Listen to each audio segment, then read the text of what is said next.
As long as I'm president of the United States, Iran will never be allowed to have a nuclear weapon. Tensions between China and the United States have been increasing over trade, coronavirus, Taiwan, Hong Kong, and now the South China Sea. It takes a few to make war, but it takes a village and a nation to build peace. Hold Your Fire, a podcast by the International Crisis Group. Hi, I'm Rob Malley. And I am Naz Modirzadeh. Welcome to this new episode of Hold Your Fire. Today we're going to be discussing one of those rare occurrences, a peace process that actually succeeds, the peace process in Colombia. And we really are lucky. We have one of our trustees, former president of Colombia, Juan Manuel Santos, who is going to be with us. He was the architect of the peace agreement. And he'll be joined by our senior analyst in Bogota, Beth Dickinson. But before we do that, Naz, how was your week? Well, not bad. We're a few weeks away here from the elections in the United States, so tense period to be sure. But I know there were, as there have been for the last few weeks, a number of developments around the world that we've been paying attention to. And the first I wanted to raise related to the guests we had for the last two podcasts. That looks like the ceasefire that we had discussed last week in Nagorno-Karabakh did not hold. And so it looks like the pessimism expressed by Olesya and Zaur was well-founded, that this conflict seems to be perhaps worsening and certainly doesn't appear to be coming to a close just yet.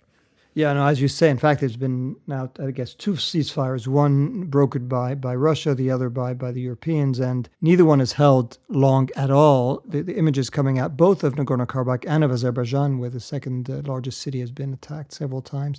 I think what we heard from both Zaur and Olesya rings true, however depressing it is that this is a war where there is no obvious end point, and diplomacy has failed in the past or hasn't really done much. Azerbaijan is going to push it as much as it can. The one hope, I mean, it's a pretty mixed hope, is that at some point Azerbaijan decides it has gained some territory, enough to claim victory, enough to go back to the table with some leverage, and also because it has lost, and we don't know how many, but many of its soldiers, likewise for Armenia. So yeah, it's unfortunate. I know there's going to be more efforts to resolve this diplomatically, but it may be one of those cases where the conflict ends when one or both parties are exhausted.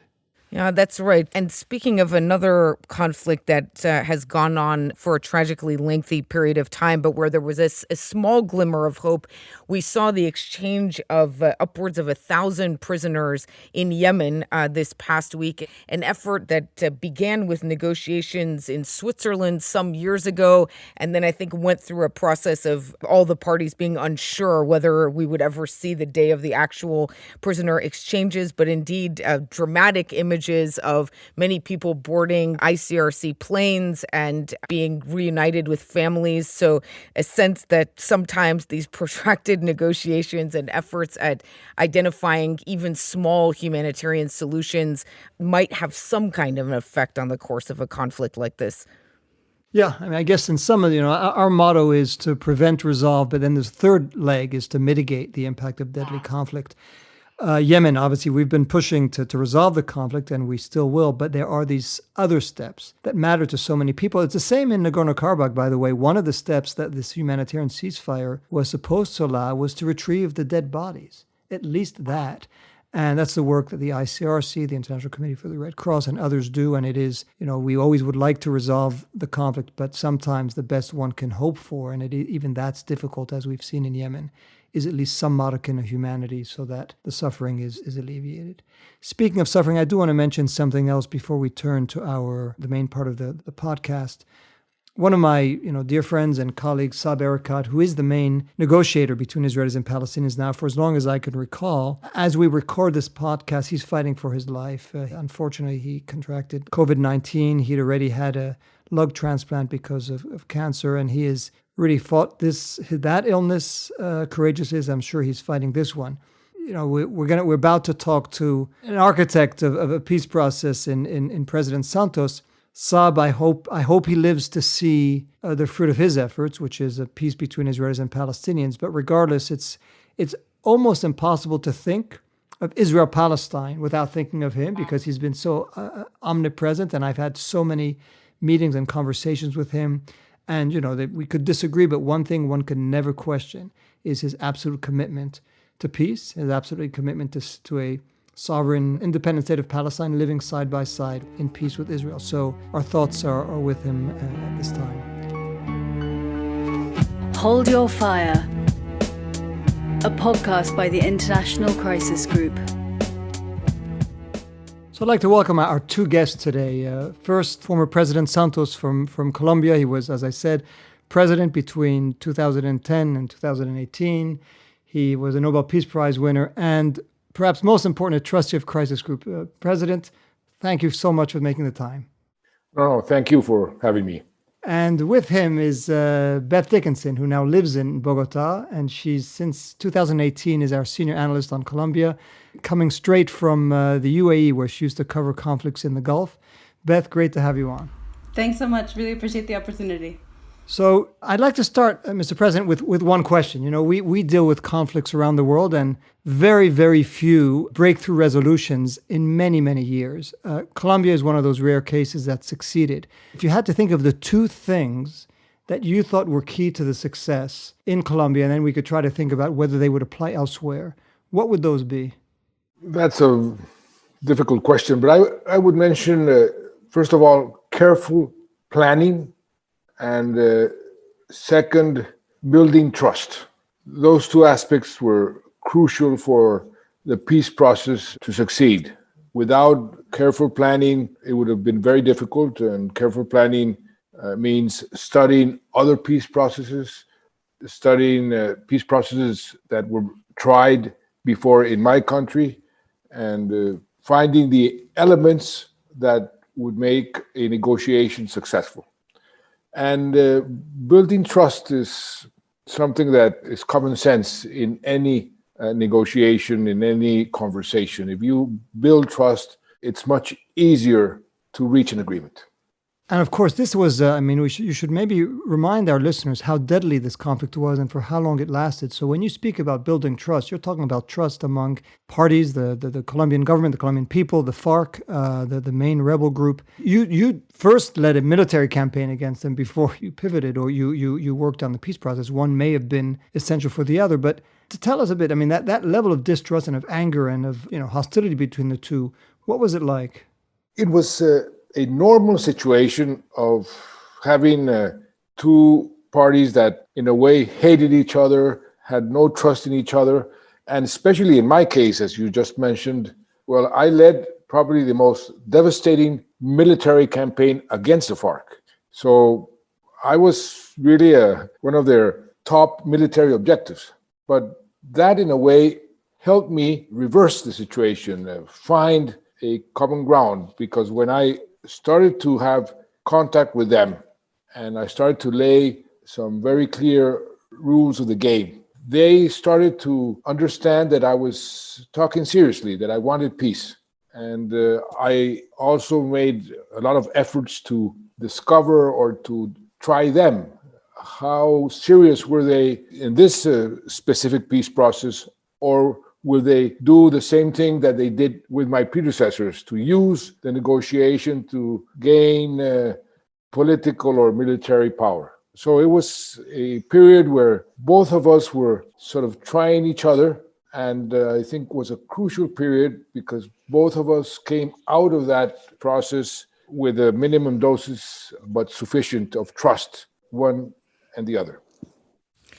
President Santos, could I follow up on that to ask, we have in the introduction to our podcast a line that says it takes a single person to make a war, but a village to make peace. And I know you've quoted before Clemenceau's line that it's easier to make war than peace. I'm wondering, in your experience, did that hold to be true? Was your sense that it was more difficult to establish that trust and use it for the peace negotiations than it was to conduct the extended operations against the FARC? Oh, yes, with no doubt whatsoever. Making war needs a very, I would say, simple and easy type of leadership. It's a very vertical leadership. It's one person who's on top. He rallies the forces and he makes war. Making peace, you need a more horizontal type of leadership. Instead of giving orders, you need to persuade. You need to even persuade not only the enemies, but your own people that peace would be better than continuing war. And believe me, that is more difficult. So yes, by all means, I can vouch for that phrase that making peace is much more difficult than making war, because I had the experience of making both, and I found making peace was much more difficult. So I could just jump in on that and ask you, Mr. President, and Beth. So one of the things that, as somebody who was an observer at the time, I was not working on it, that it came as a bit as a surprise was that, and I assume I think you said that it surprised you too, was that the referendum on the peace accords, you lost. I mean, there was a popular referendum, and the vote came out against, which kind of sounds counterintuitive, that whatever skepticism about peace would pre-exist the agreement, I would have assumed should have been overcome by the reality of peace, and people want to put it behind them. So were you actually surprised, and how do you explain that? And is there anything looking back that might have been done differently so that first referendum, that it might have come out in a more positive way? Yes, if I look back, I underestimated the power of fake news, and I underestimated my adversaries in the peace process, not the ones I was negotiating with, but my political adversaries that didn't want me to succeed in the peace process. And they had a very effective propaganda campaign trying to sell the peace process as a process that we would give in to communism, and you have a long list of fake news that we were going to, what Trump is using today with Biden, the Castro Chavismo, the Venezuela and Castro combined, we were going to, Colombia will become that, and that we're going to do away with private property. And they started to repeat this and repeat it and repeat it. They were so obnoxious in terms of the lies that they were just saying to the people, that I didn't give that a lot of importance. I said, people are not going to believe that, but they did. And there was one crucial aspect. This is the first peace agreement that has a gender chapter. We thought that among the victims, women are usually the more victims of the victims. So we negotiated a special chapter to give women a sort of a affirmative action in the post-conflict. Well, they managed to sell this gender chapter as something called the ideology of gender, which is something that no religion accepts. And the Attorney General of that time, very conservative, simply said in one of his speeches that the peace agreement will have an element that will destroy the Colombian families. And the priests and the pastors of the evangelical groups started to campaign for the no vote.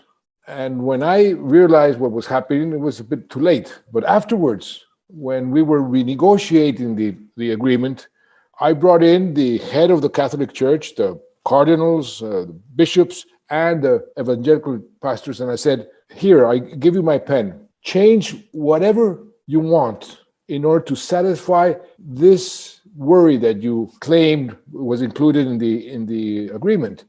And they answered, Mr. President, we are very, very sorry. We were misled by the prosecutor general. We believed him. We have now read the whole agreement, and there's nothing that in a way worries us. So we come here to simply say we are very sorry. But that cost us a lot of votes. It's fascinating to hear you were a victim, may have been a victim of fake news before fake news was really something people focused on. But Beth, I want to ask you, so you're in Colombia now. I'm sure you speak to a lot of people when you can get out of your house despite COVID-19. So when people look back, and I assume that the country's still divided, those who opposed the peace agreement and who voted no and who may still feel that it was the wrong thing to do, I mean, do they look back and they preferred the old days of military confrontation and violence? Or what is it about that still triggers some skepticism?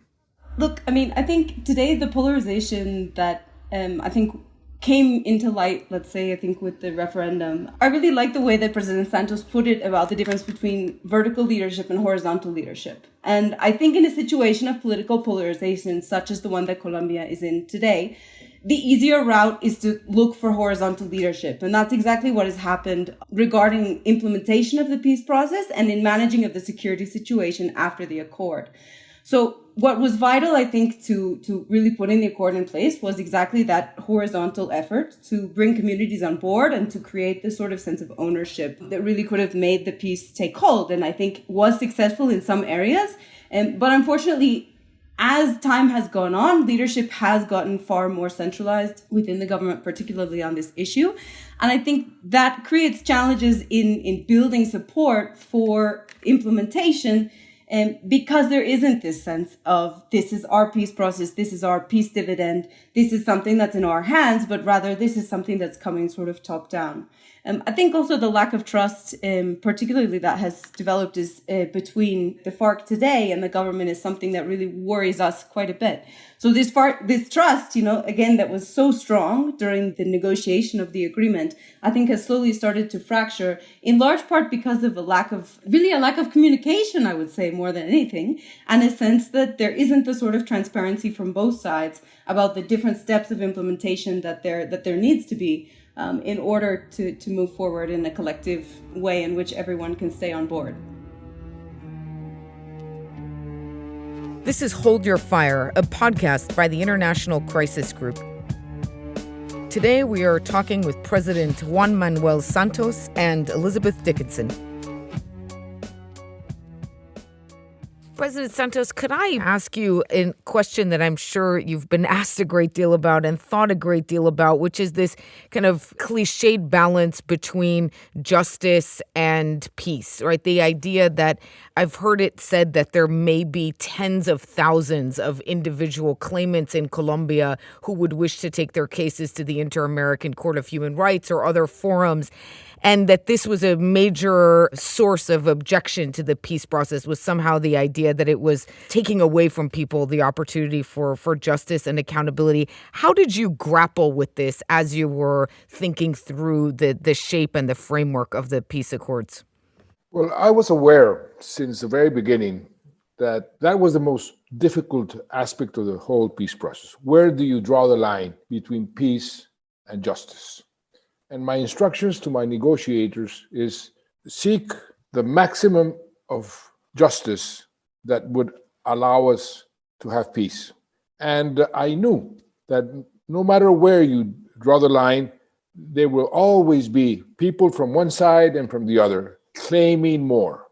This is something that you see in every peace process. You find people that would want and demand much more justice. How is it that you are not taken to jail or not giving 40 years in jail to these commanders who have committed all kinds of crimes against humanity and war crimes? And that is a very politically popular position to have. And in the case of Colombia, this has been taken advantage by the people who were against the peace process since the very beginning and still today are with the same speech. Now, how is it that you have some people that have committed war crimes in Congress? Well, this is why we made the peace process, for them to lay down their arms and continue their fight through democratic and civil means.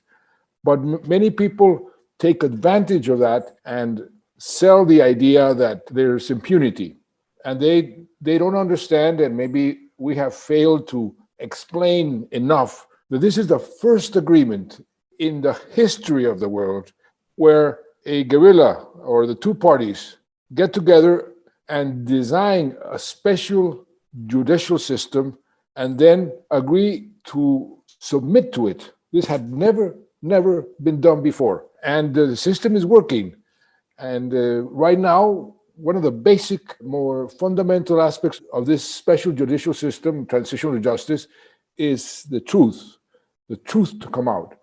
And of course, the truth sometimes hurts, and many people are not interested in hearing the truth because the truth might not be pretty. But this is a fundamental aspect of transitional justice. We are right now exactly in that moment, and we're going through sort of a catharsis that is needed to have reconciliation in the long run. That's really fascinating, because that's what you just said.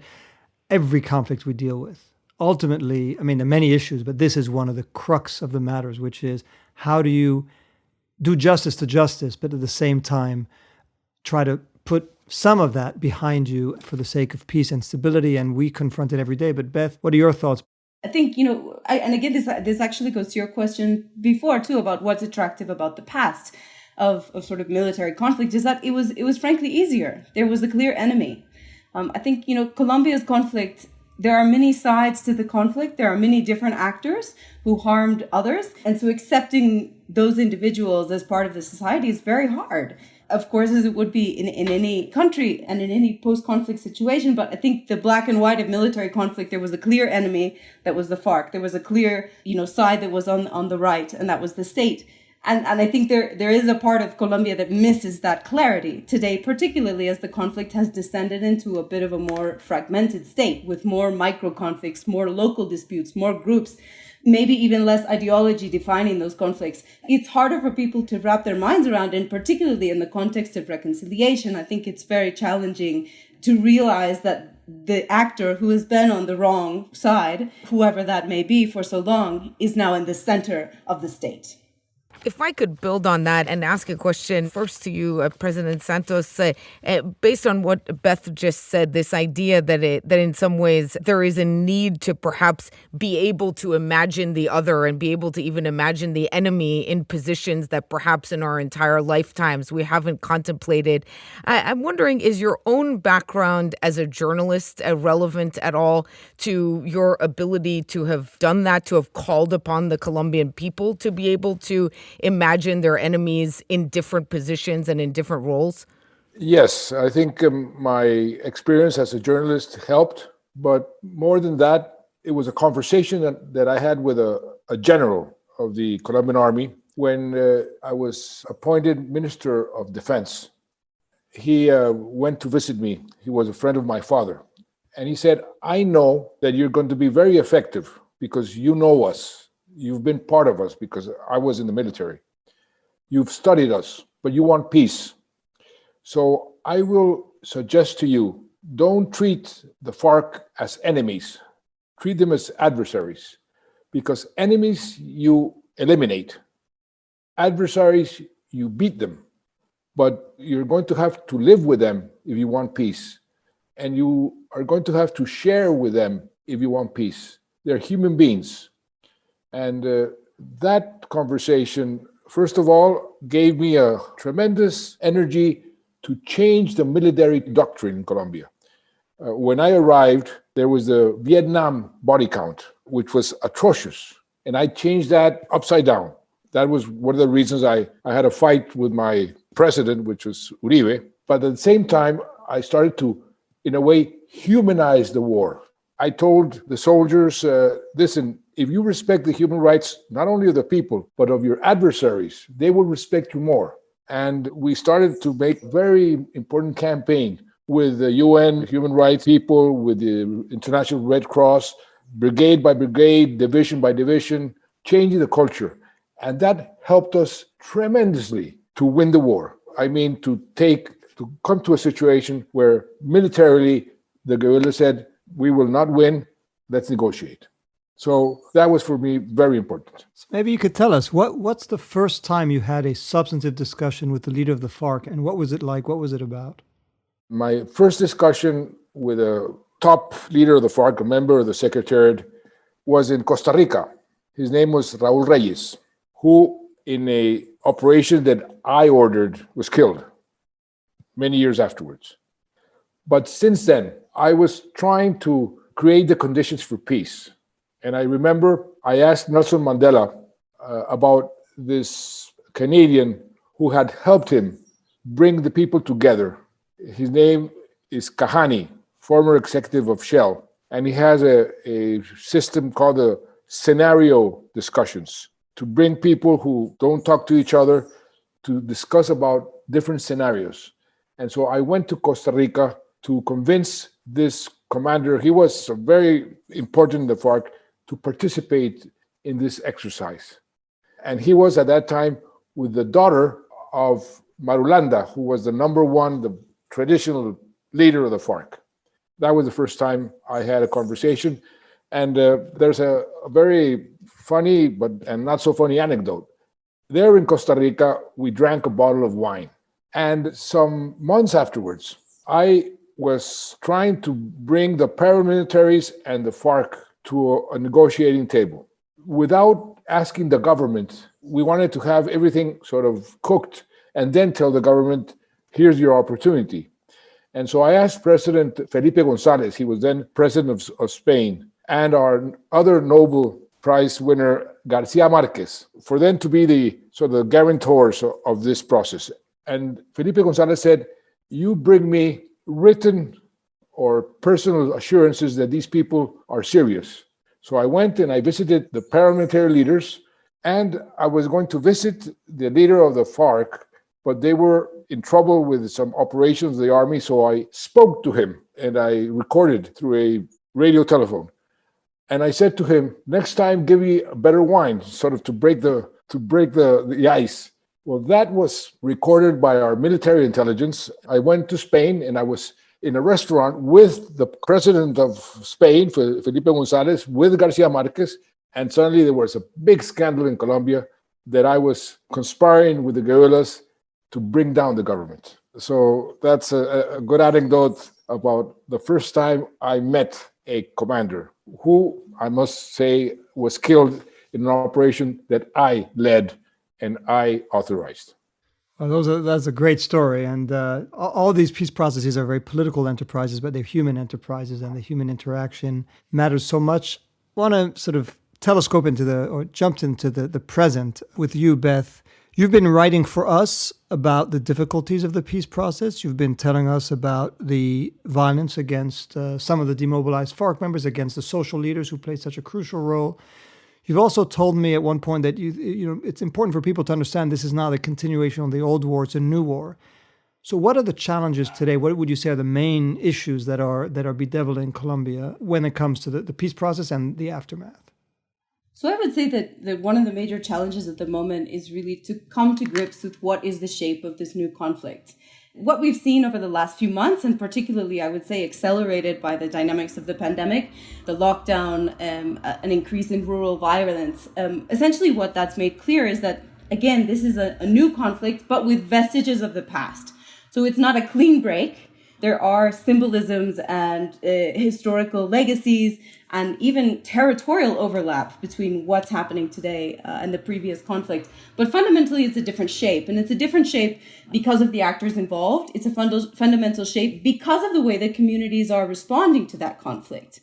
Having been through a peace process and having been promised peace, I think the reaction of communities is much more proactive, perhaps, than it was in the past, much more willing to put themselves out there and say, this isn't right, something is going wrong in my community, I have the right to peace, I have the right to security, I have the right to development. And that has really changed, I think, a lot of the dynamics. So for me, the first challenge really is to come to grips with what is the new configuration of the conflict and what really would be a strategy, first and foremost, a security strategy to manage the dynamics of the current conflict, where you have far more actors that are far more dispersed, that aren't necessarily acting in coordination with one another, that don't necessarily have ideological aims, and who are really, more than anything, about trying to dominate territory and do so through dominating communities. What is the security strategy that could manage that situation in a way that safeguards peace and puts the communities who are most affected by that conflict at the forefront? So this is the second challenge, I think, which is complying and meeting the requirements and the expectations of what was promised in the peace accord. It's a big accord. Mr. President, you left a very big number of tasks on the desk of Colombia, and that's good. And it's a route forward. That's a huge advantage for Colombia because there are steps to follow.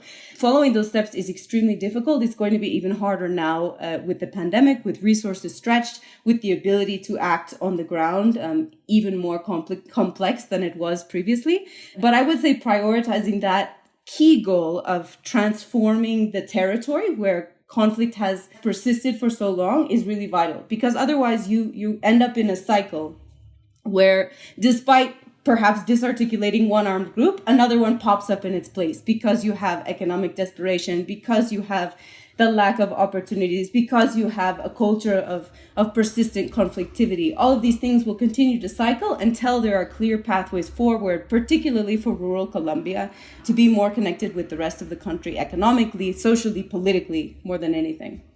Beth, could I ask you a quick follow-up on this? Can you say more about this point regarding the shift of groups that are not connected to or aren't fighting out of a sense of ideology? It sounds like your sense is that may make breaking this current cycle more difficult. Can you say a bit more about what you mean and why? Sure. So after many years of having sort of one dominant actor in the conflict, which was, of course, the FARC, today there really is no singular group that can say that it has a hold on the most territory other than the state. The ELN is probably the next largest group at the moment, and they do have an ideological drive. And I think, a negotiation with them is something that very much will have to be on the table at some point in order to end the conflict with them particularly. But elsewhere in the conflict, the other actors are essentially a conglomeration of groups that have fragmented from previous demobilization attempts and from new recruitment. So the first would be post-paramilitary groups. These are groups that came out of the demobilization of the paramilitary process and essentially act today in what we might recognize as drug cartels. The second sort of box, you could say, of actors would be so-called dissidents of the FARC. Now, this is a bit deceptive because the vast majority of these supposed dissidents were never in the FARC pre-peace. They are new recruits. And more than anything, the way that these groups operate is based on the individual agendas of commanders in a specific area. So rather than operating as, the FARC or FARC dissidents under a singular umbrella, they are really all after their own self-interests, and those self-interests vary dramatically from region to region. They've even competed with one another in certain areas for space and territory. Mr. President, so what are your, maybe this will be the last question, your reflections on where your country is today and what you just heard from Beth? I agree with what Beth has just said, but I would add the following. The peace agreement with the FARC has been working quite well.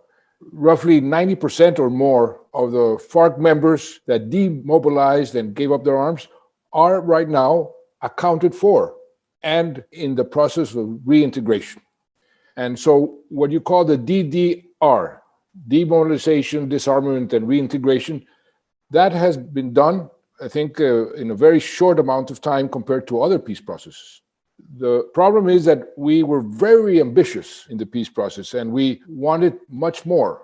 For example, what Beth is mentioning about the areas that were in conflict for so many years that need social development and need the presence of the state. We negotiated 17 different development plans, and in a way that was unprecedented. The communities were the ones who would establish their priorities in each region. And this was a process that took about 2 years, a very beautiful democratic process. What has happened, unfortunately, is that this government, and we have to say it, made a campaign against the peace process. And the party that supports this government, still, many of them don't like the peace process and would like to abolish the peace process.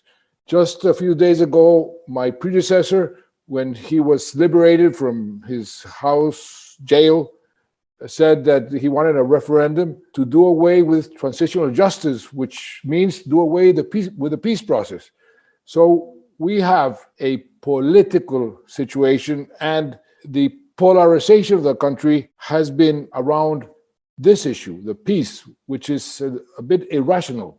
We could very well agree on the implementation of the peace process and start and continue fighting for other issues.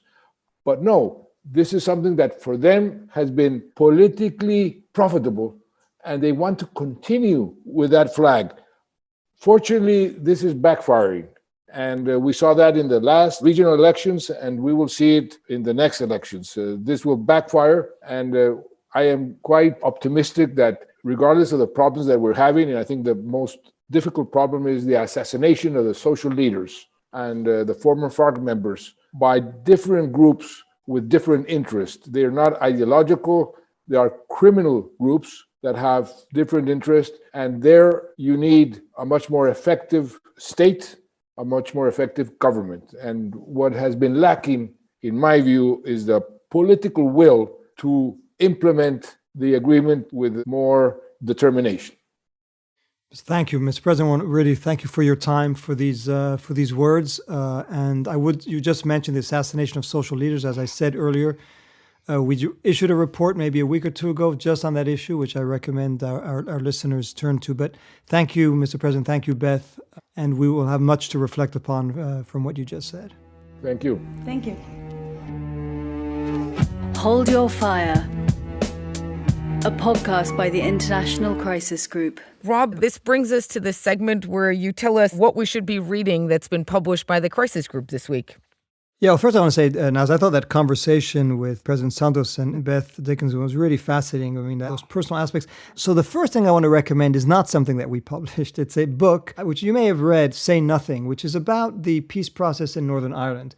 And the reason I say it is that so much of what we heard today, the difficulty of putting matters behind for the sake of peace and the search for accountability, but also something else which was a bit implicit in what we were hearing is, in that case, it was the IRA that had to stop fighting. And so many of their fighters then had to deal with the fact that they had killed and hadn't achieved all their objectives. And it was traumatic for them. It's a fantastic book. But turning to Crisis Group's publications, two that our readers should look at. One on Thailand and the extraordinary wave of protests. I mean, the images are really something, particularly given a history of repression by the military and the fact that the protesters, some of them at least, are breaking one of those taboos that hadn't been broken, which is questioning the monarchy. We have a question and answer that answers whatever question you may have about why these protests are ongoing. And secondly, a briefing on the forthcoming elections in Myanmar and the dangers in the majority rule, the kind of majority rule, the kind of winner-take-all elections that have not given voice to some of the ethnic groups and could fuel more violence and more conflict. And that's another one that I recommend to our readers. Wonderful. Thanks very much, Rob. And again, we recommend those to our listeners. So I should tell our listeners, Naz, that you're going to be taking a few weeks off from the podcast, but you'll be back very soon, and we'll miss you until then. Yes, indeed. And I'm looking forward to coming back soon. In the meanwhile, I wanted to thank the Crisis Group team that was responsible for putting this podcast together, as always, to encourage you to leave ratings or reviews if you're listening to us on iTunes, and also to encourage you to send any questions you may have about this week's podcast or ideas for future topics to media@crisisgroup.org. Have a good week, everyone. Hold Your Fire, a podcast by the International Crisis Group.